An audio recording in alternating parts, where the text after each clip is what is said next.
ये है ऑस्ट्रेलिया, जो दुनिया के काफी अमीर देशों में से एक है। ये देश इतना बड़ा है कि ये खुद में ही एक कॉन्टिनेंट है। ऑस्ट्रेलिया चारों तरफ से समुंदर से घिरा हुआ है, जिसकी वजह से बाकी दुनिया के कंपेयर में ऑस्ट्रेलिया में सबसे ज्यादा बीचेस है। अगर आप हर रोज एक नया बीच विजिट करोगे तो आपको ऑस्ट्रेलिया के सारे बीचेस देखने में 27 साल लग जाएंगे। ऑस्ट्रेलिया में इंसानों से ज्यादा कंगारूज हैं। ऑस्ट्रेलिया का कंगारू पॉपुलेशन लगभग 5 करोड़ के आसपास है, जो कि इंसानों की आबादी 2.5 करोड़ से ज्यादा है। ऑस्ट्रेलिया में द ग्रेट बैरियर रीफ है, जो दुनिया का सबसे बड़ा कोरल रीफ सिस्टम है। ये इतना बड़ा है कि इसे आउटर स्पेस से भी देखा जा सकता है और ये दुनिया के 7 नेचुरल वंडर्स में से एक है। ऑस्ट्रेलिया एक ऐसा कॉन्टिनेंट है जहां सबसे ज्यादा जहरीले सांप पाए जाते हैं और दुनिया के सबसे ज्यादा यूनिक एनिमल स्पीशीज यहीं रहते हैं, जैसे कि प्लैटिपस, कोआलास, कोकास, इसे द स्माइलिंग एनिमल भी कहा जाता है, एंड ऑफ कोर्स कंगारूज।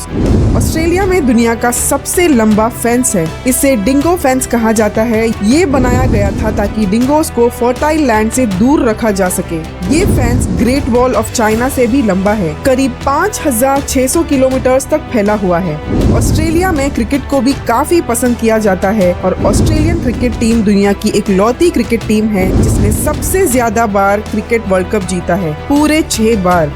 वैसे तो ऑस्ट्रेलिया काफी अमीर और प्रोग्रेसिव कंट्री है। इवन ऑस्ट्रेलिया नंबर 8 पर आता है in terms of best quality of life. पर एक चीज है जो ऑस्ट्रेलिया को काफी परेशान कर रही है। ये चीज इतनी क्रिटिकल है कि मे बी इस वजह से ऑस्ट्रेलिया की इकोनॉमी क्रैश हो सकती है। पर सबसे हैरानी की बात ये है कि ऑस्ट्रेलिया चाह कर भी इस प्रॉब्लम का सोल्यूशन नहीं निकाल सकता। तो चलिए देखते हैं कि आखिर ये प्रॉब्लम है क्या और क्यों इसका सोल्यूशन ऑस्ट्रेलिया के पास नहीं है।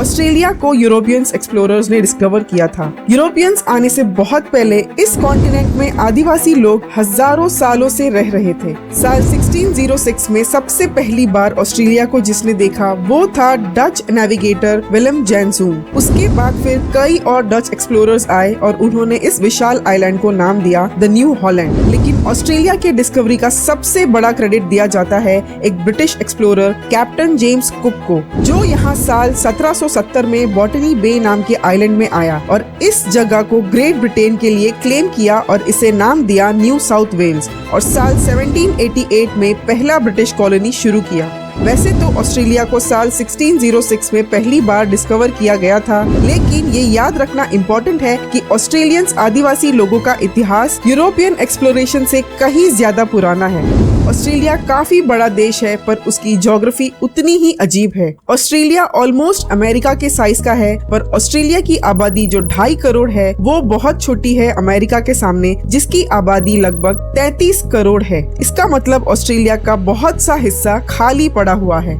ऑस्ट्रेलिया में मेनली 5 बड़े सिटीज हैं, सिडनी, मेलबर्न, ब्रिस्बेन, पर्थ और एडिलेड। ऑस्ट्रेलिया का 2/3 आबादी बस इन 5 शहरों में ही रहता है। इस वजह से ऑस्ट्रेलिया दुनिया का सबसे ज्यादा अर्बनाइज्ड देशों में से एक है, जहां लगभग 90% लोग छोटे अर्बन एरियाज में रहते हैं, जो देश के कुल जमीन का सिर्फ 0.22% हिस्सा है।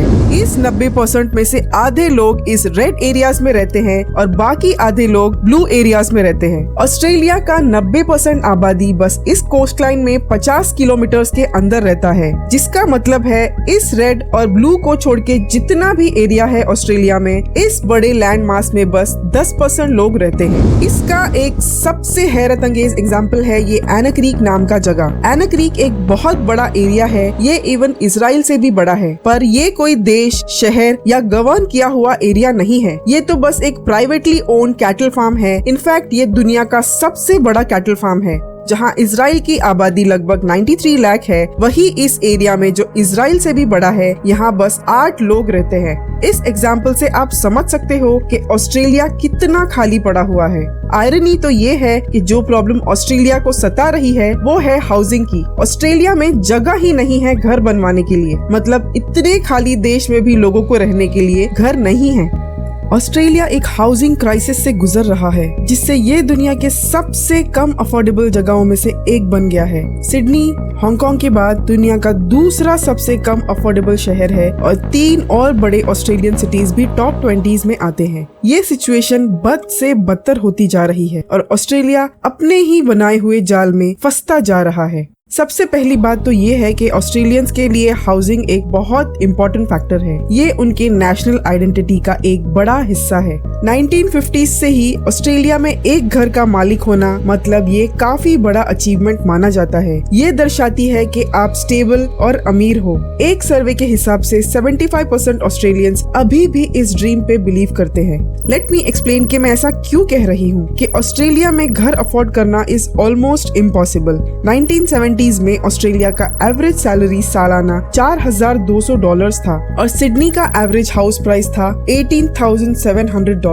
इसका मतलब ये है कि आपको घर खरीदने के लिए लगभग 4.5 साल का सैलरी सेव करना होगा। 1970 से अब 2024 तक एक ऑस्ट्रेलियन की एवरेज सैलरी काफी ज्यादा बढ़ गई है। अब एवरेज सैलरी $4,200 से $74,000 है, जो 50 साल पहले से 17 गुना ज्यादा है। पर इससे भी तेज हाउसिंग प्राइसेस बढ़े हैं ऑस्ट्रेलिया में। सिडनी में एवरेज घर की प्राइसेस बढ़कर लगभग $1.5 मिलियन हो गया है, जो पहले से 80 गुना ज्यादा है। अब आपको एक एवरेज घर अफोर्ड करने के लिए अपना पूरा साल का सैलरी 20 साल से ज्यादा तक बचाना पड़ेगा।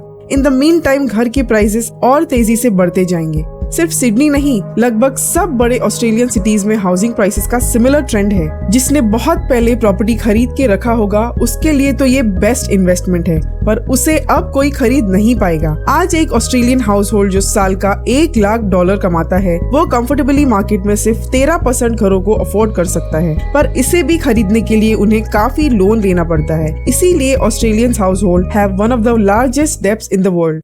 ये सिचुएशन तो अब और खराब हो जाएगी क्योंकि ऑस्ट्रेलिया की 2.5 करोड़ की आबादी अब हर साल 4 लाख लोगों से बढ़ रही है। ऑस्ट्रेलिया का पॉपुलेशन कनाडा या यूनाइटेड स्टेट्स से लगभग 2 गुना तेजी से बढ़ रहा है। इसका एक इम्पॉर्टेंट फैक्टर है इमिग्रेशन। ऑस्ट्रेलिया में हर साल काफी ज्यादा इमिग्रेंट्स आते हैं। उनमें से किसी को PR मिल जाती है और जिसे नहीं मिलती है वो वीजा एक्सटेंड कर करके वहीं रहते हैं, इस उम्मीद में कि कभी ना कभी तो PR मिल जाएगा। जैसे मैंने स्टार्ट में कहा था, ऑस्ट्रेलिया काफी बड़ा है पर इनलैंड ऑस्ट्रेलिया रहने के लिए सूटेबल नहीं है due to harsh weather condition. इसी वजह से ऑस्ट्रेलिया की 90% आबादी इस कोस्ट लाइन के शहरों में रहती है, जिसकी वजह से इन शहरों में लोग काफी ज्यादा है पर उन्हें अकोमोडेट करने के लिए उतने घर नहीं है। अब इस क्राइसिस से निकलने का एक ही तरीका है, डिमांड और सप्लाई को बैलेंस करना, जो या तो इमिग्रेशन को बहुत ज्यादा रिस्ट्रिक्ट करके और या तो इन शहरों में और ज्यादा घर बनवा के, पर दोनों भी इम्पॉसिबल है। डिमांड साइड पे ऑस्ट्रेलिया इमिग्रेशन को कम नहीं कर सकता क्योंकि ऑस्ट्रेलिया का इकोनॉमी इन इमिग्रेंट्स में डिपेंडेंट है। ऑस्ट्रेलिया को अपने सबसे इम्पोर्टेंट इंडस्ट्रीज चलाने के लिए लेबर फोर्स चाहिए जो इन इमिग्रेंट से आते हैं। ऑस्ट्रेलिया में इंटरनेशनल स्टूडेंट्स का आते रहना भी काफी इम्पोर्टेंट है सो दैट ऑस्ट्रेलिया की एजुकेशन सेक्टर ठीक से चलती रहे। और एक देश की इकोनॉमी चलते रहने के लिए कंज्यूमर्स होना बहुत जरूरी है। एस्टिमेट किया जाता है कि 2050 तक ऑस्ट्रेलिया की आबादी लगभग 4 करोड़ तक पहुंच जाएगी, जिसमें सबसे बड़ा कंट्रीब्यूशन इमिग्रेंट्स का होगा जो ऑस्ट्रेलिया की इकोनॉमी को सस्टेन कर रही है। तो दूसरा ऑप्शन सिर्फ इतना है कि जिन फ्यू सिटीज में सब रहना चाहते हैं वहाँ और ज्यादा घर बनाए जाए, मतलब ज्यादा हाई डेंसिटी हाउसिंग और कम सिंगल फैमिली होम्स। पर ये होने की चांसेस बहुत कम हैं क्योंकि जो एक्चुअल ऑस्ट्रेलियन सिटीजन्स हैं वो ऐसा चाहते ही नहीं हैं। हर ऑस्ट्रेलियन फैमिली को अपना खुद का एक सिंगल फैमिली हाउस चाहिए, जिसकी वजह से छोटे हाई डेंसिटी वाले घरों की डिमांड नहीं के बराबर है। तो अब ये देखना काफी इंटरेस्टिंग हो जाता है कि कैसे एक इतना बड़ा और अमीर देश इस क्रिटिकल सिचुएशन को हैंडल करता है।